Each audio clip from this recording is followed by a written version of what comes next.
তো ফাইনেলি মাংসত এয়া অকণমান জলকীয়া গুড়ি আৰু হালধি আৰু কেঁচা তেল দি সানি লৈছোঁ। এয়া মাংস সানি লৈ আছোঁ লোকেল মুৰ্গী। ঠেং দুটা লৈ আছোঁ, মই খাই ঠেং ভাল পাওঁ এই দুটা। তো বলক কেনেকৈ বনাওঁ চাওঁ যদি লোকেল মুৰ্গী। তো কেৰাহী পাতি দিলোঁ, এয়া মিঠাতেল দিলোঁ,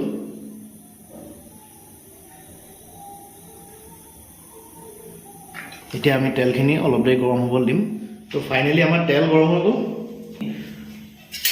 কেৰাহীত পিঁয়াজ দিম,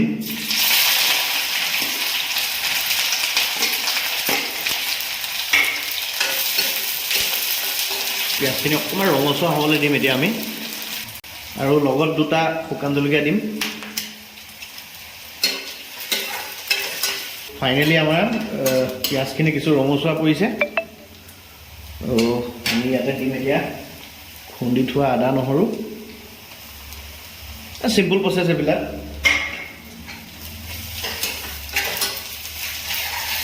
আদা নহৰুখিনি আৰু অকণমান দেৰি ভাজ খাবলৈ দিম, তাৰপিছত ইয়াত দিম আমি মাংস। তো এতিয়া আমি এই হালধি আৰু জলকীয়া গুড়ি সানি থোৱা মাংসখিনি ইয়াত দি দিওঁ।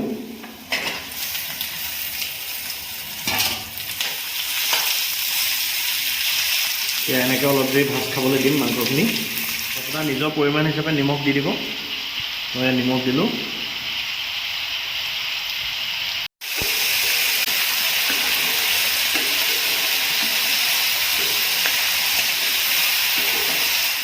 তো ফাইনেলি মাংসৰ ধুনীয়া ৰং উঠিছে অলপ ফ্ৰাই কৰাৰ পিছত।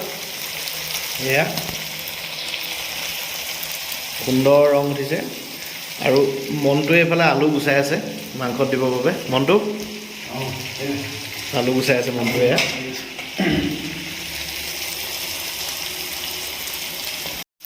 তো এতিয়া অকণমান মাংসত এয়া জিৰা আৰু ধনিয়া গুড়ি দিম।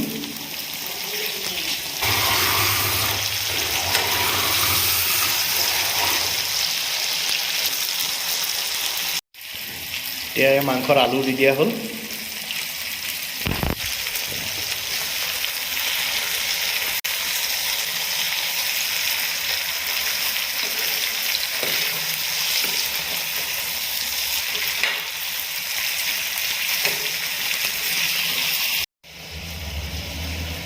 তো এতিয়া মাংসতে বিলাহী দিওঁ।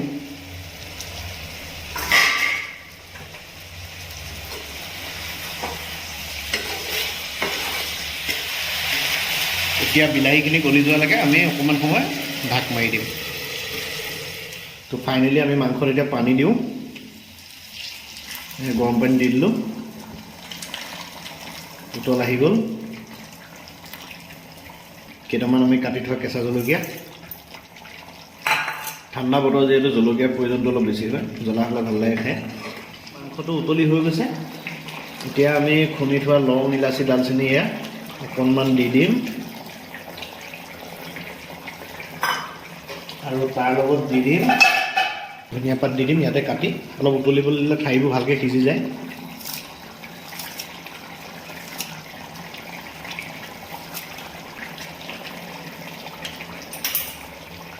ফাইনেলি আমাৰ মাংস হৈ গৈছে।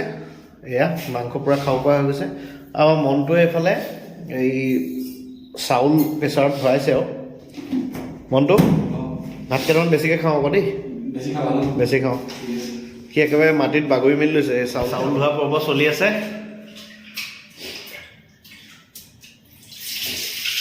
ভাত উঠাবলৈ লৈছে।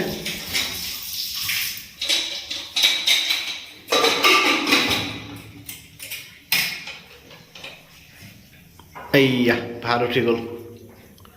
এফালে মাংস ৰেডি হৈয়ে আছে, এফালে ভাত হ'লে আমি ভাতটো খাব পাৰিম। মনটো ঠিকে আছে? মজা। ঠিক আছে। বিলাহী পোৰা পিটিকা এটা খাব লাগিব, খাব লাগিব। এয়া মনটোৱে ভাত বাঢ়ি আছে। এয়া মাংস, এয়া হৈ গ'ল আমাৰ পিটিকা, আৰু মনটোৱে ভাত বাঢ়ি আছে। বৰলা ৰুমত খানা এনেকৈ খাব লাগিব, নে কি কোৱা মনটো? হা